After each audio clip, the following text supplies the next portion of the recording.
Estos son los datos de nuestro programa de hoy, la Constitución reordenada y consolidada. Nuestra Constitución ha tenido 618 cambios a través de 220 decretos de reforma constitucional desde su primera modificación en 1921. El sexenio en el que más modificaciones se le han hecho a la Constitución fue el del presidente Felipe Calderón. Cambiaron 110 artículos del texto, algunos de ellos en múltiples ocasiones. A la mitad del sexenio de Enrique Peña Nieto se han reformado 90 artículos constitucionales. En 1917, la Constitución tenía aproximadamente 22.000 palabras. Actualmente, tiene un total de 63.649.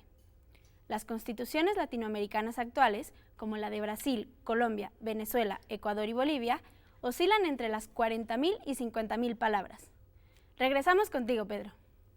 Pues muchas gracias, Paulina, por los datos que además ya anuncian este estudio que hemos hecho en el Instituto de Investigaciones Jurídicas en coordinación con el Instituto Iberoamericano Constitucional para la Cámara de Diputados, con una propuesta de reordenar y consolidar la Constitución. Te pediría, Diego, que nos ayudes un poco a reconstruir los orígenes de este estudio y sus características principales para después entrarle al debate de las otras alternativas que también están en la opinión pública, ¿no? Sí, Pedro. Bueno, el origen está en todas las preocupaciones que hemos expresado, la mayor parte de los investigadores del instituto dedicados al trabajo constitucional. Y hace tiempo se venía hablando de un proceso de refundición de la Constitución, porque este es un ejercicio que se ha hecho internacionalmente, lo han hecho en otros países, digamos en Suiza, en Bélgica, en muchos lugares. ¿Qué quiere decir refundir? Quiere decir reagrupar la materia y darle una nueva redacción. Nada más que en México y en particular en el español nuestro, refundir quiere decir también desdeñar, relegar, despreciar de alguna manera. Echar a perder. Entonces aquí, discutiéndolo entre todos nosotros, acordamos que debíamos hablar de otra manera y adoptamos el concepto de reordenar la Constitución y de reestructurar el texto. Esta reordenación es la que permitirá darle a la norma un sentido más lógico y más coherente, porque en este momento nos encontramos con que, por ejemplo, el fiscal, por cierto, ya no existe en la Constitución el concepto de Procurador General de la República, sino de fiscal, y no tenemos fiscal. Claro. Esto con relación a lo que decía hace un momento José María. Sí, hay una asonancia entre el contenido de la Constitución y la realidad de las instituciones. Y la realidad, o sea, también porque el ciudadano no se ve reflejado en la Constitución. Bueno, porque lo que lee en la Constitución no es lo que está viendo en la realidad. Entre otras cosas, la Constitución habla de una fiscalía que no existe. Bueno, pero esa fiscalía que no existe, además, está en el ámbito de la Constitución que desarrolla el Poder Judicial de la Federación. De manera que encontramos que hay una institución que no existe y que además está donde no le corresponde. Por eso es importante reordenar la Constitución y de alguna forma reescribirla. Este es el ejercicio más importante que se puede tener, además de reformarla, pero eso es otro tema. Pero esto de entonces, esta distinción última que hace Diego, me interesa subrayarla y escuchar tu opinión, porque este ejercicio de reordenar y consolidar el texto no constituyen necesariamente, no constituiría en caso de que tuviera consecuencias legales, reales, la aprobación de una nueva Constitución. ¿No sería propiamente una reforma al texto constitucional, José María? Bueno, sí es una reforma al texto constitucional, en la lógica de darle una reordenación. Porque ¿qué sucede ahora? Pues lo que sucede es que, por ejemplo, ciertos temas están regulados de manera dispersa a lo largo de varios artículos de la Constitución, o ciertos artículos tratan temas diversos, lo cual es una indicación de desorden y de falta de sistema. Creo que es importante que se señale lo que este proyecto no es. Okay, a ver. No se trata de modificar decisiones político-jurídicas fundamentales que están en la Constitución, no se trata de hacer eso.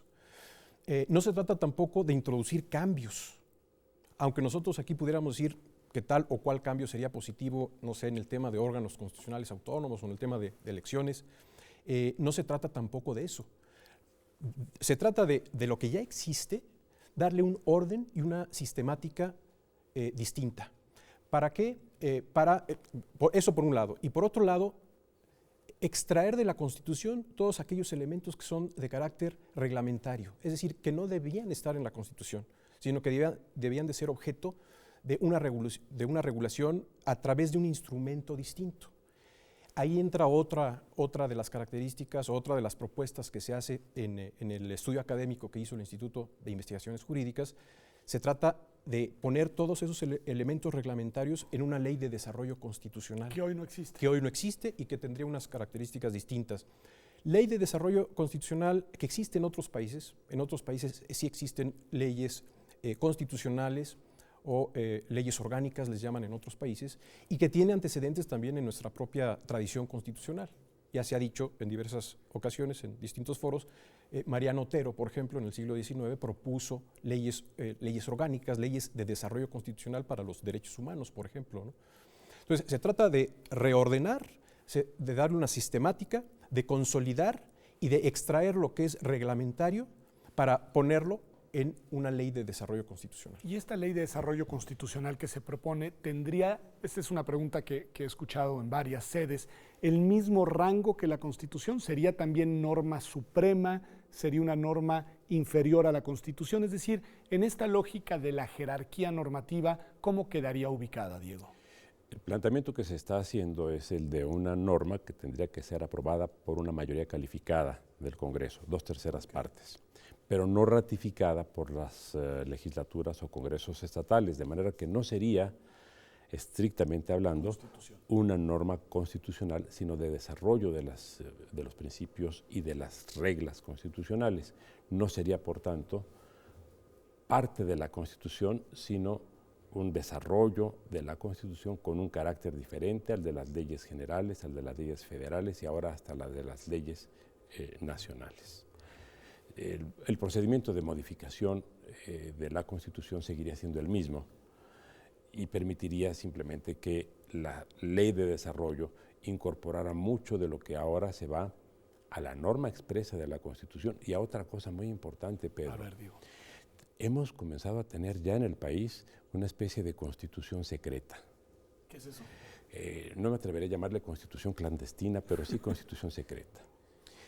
En la vieja práctica de los tratados internacionales, fundamentalmente durante el siglo XIX, además del tratado internacional se consideraban como propias del tratado cláusulas secretas, o sea, las que no se daban a conocer. ¿Qué pasa hoy con nuestra técnica de reforma constitucional? Que una buena parte de las normas reformadas, como ya señaló José María al hablar de los transitorios que tú planteaste, van ahí a los transitorios. Y la edición que todos los ciudadanos tienen a la mano, la que compramos, la edición comercial de la Constitución, no incluye los transitorios, que son mucho más abundantes en texto, en letras, de lo que ya se dijo. O sea, si tenemos cerca de 64,000 palabras en la Constitución, si sumamos lo de los transitorios, son más de 100,000 palabras adicionales. Y mucho de eso ya contiene normas de carácter orgánico o estructural o funcional, pero no las conoce el ciudadano, no están en las ediciones impresas. Eso lo tenemos que superar. No, sin duda. Ahora, hasta donde sé, me corrigen si me equivoco, en el ejercicio original que ya se realizó, se trabajó sobre el texto constitucional y todavía no se trabajaron los transitorios. Mi pregunta sería, supongo, José María, que una buena parte del contenido de lo que hoy se encuentra en los transitorios, por esta naturaleza semirreglamentaria a la que ya han aludido ustedes, iría en todo caso a formar parte de la Ley de Desarrollo Constitucional y no de la Constitución consolidada y reordenada? Yo considero que sí. Okay. Todavía falta precisar todas las características, digamos, técnicas que tendría esa ley de desarrollo constitucional. Pero antes de que empezara todo este ejercicio que culminó en el estudio que hemos estado mencionando. Que hay que decir que ya está publicado y que además se puede conocer a través de la página del Instituto de Investigaciones Jurídicas, con un diseño además gráficamente muy atractivo y muy dinámico, ¿no? Así es, uno entra a la página del instituto y de inmediato encuentra el icono que te lleva al estudio introductorio y a toda la propuesta. Pero yo decía, desde antes de todo este ejercicio que culminó en el estudio que comentamos, yo solía decir en clases o en conferencias que los transitorios eran leyes de desarrollo constitucional, ¿no? Entonces, yo sí creo que todo lo que se encuentra contenido en esos artículos tendrá que llevarse de alguna forma a la ley de desarrollo constitucional.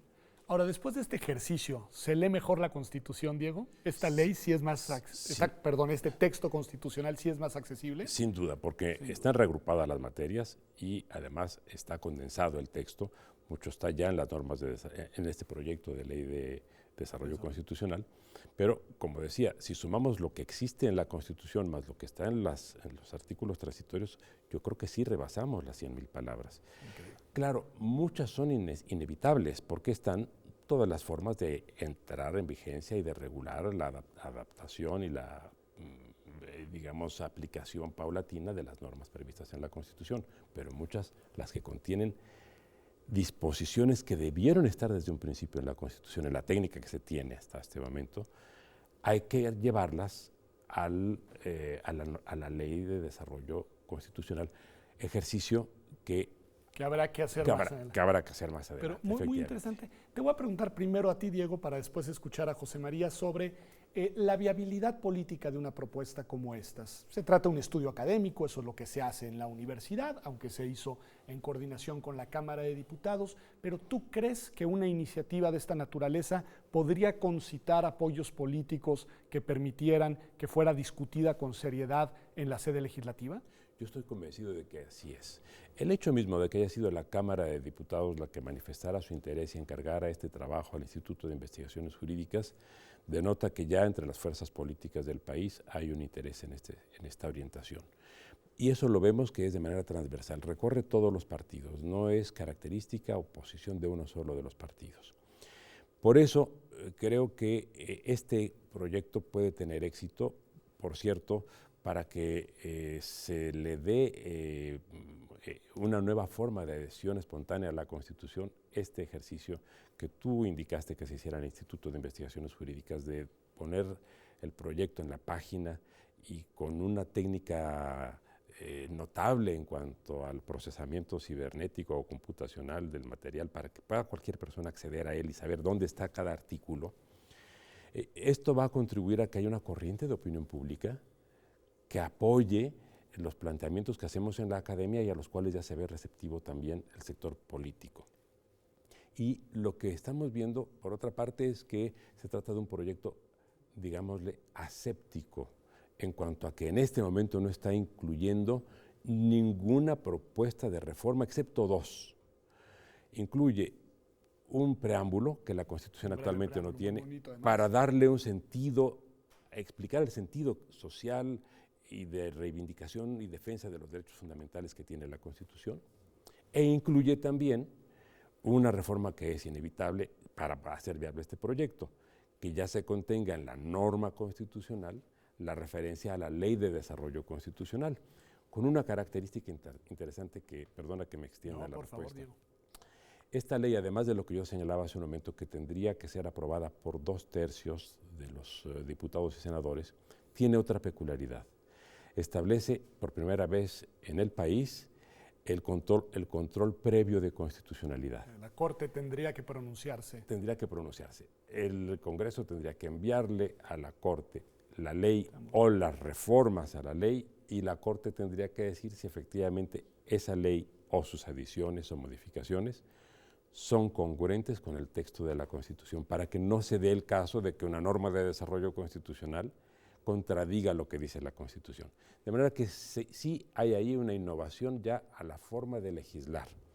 Luego tendrá que discutirse el otro paquete, el de qué reformas hay que adicionar a nuestro régimen de gobierno, por ejemplo, u otros aspectos que han sido mencionados. Que hacia allá entonces era precisamente donde quería dirigirte la pregunta, Chama, porque me dicen ambos, y yo lo conozco el estudio, que lo que hicimos fue reordenar, consolidar el texto vigente y, salvo estas pequeñas cosas, no alteramos su contenido.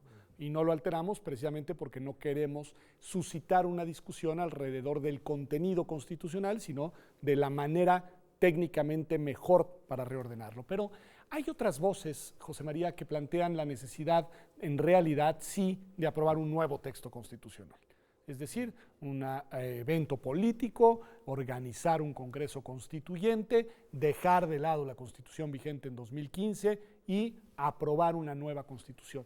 ¿Qué opinión te merece ese proyecto y cómo casa con este proyecto de reordenación y sistematización de la Constitución?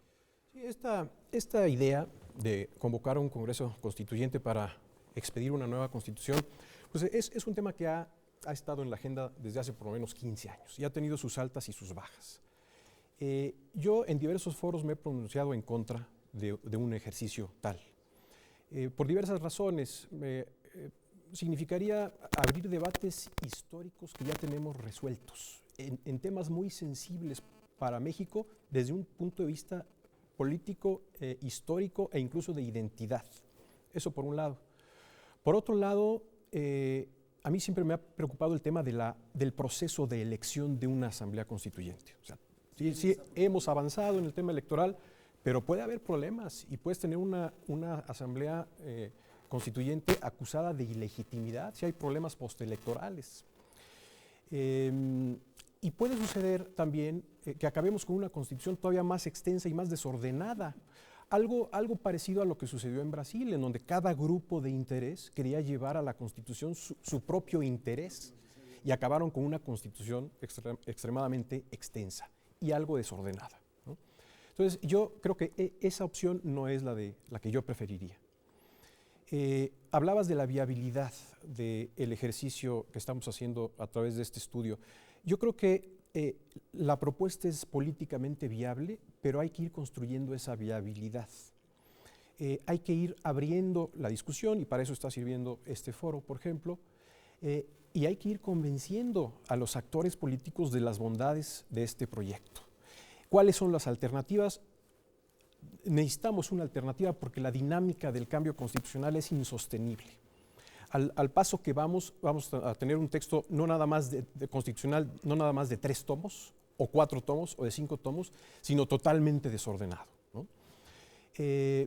Convencer a los actores políticos de que la alternativa en estos momentos, en las condiciones actuales, es reordenar y consolidar como le han hecho en otros países. No es nada extraño que esto haya sucedido en otras latitudes. Pues con esta idea nos quedamos. En verdad, muchas gracias, Diego. Muchas gracias, José María, por ayudarnos a entender cómo está la Constitución, por qué no podemos seguir como vamos, que creo que eso hay que advertirlo, hay que decirlo, y cuáles son las bondades de esta alternativa, que sin duda tiene una dimensión política, pero no es, digamos, su valencia principal, sino más bien la de la revisión técnica para contar con un texto más accesible, con un texto más claro y con un texto más útil para las finalidades que deben de tener las constituciones. Gracias por habernos acompañado y espero que en los próximos meses tengamos otra serie de encuentros aquí en Observatorio, pues para ver cómo vamos, qué va pasando con esta iniciativa.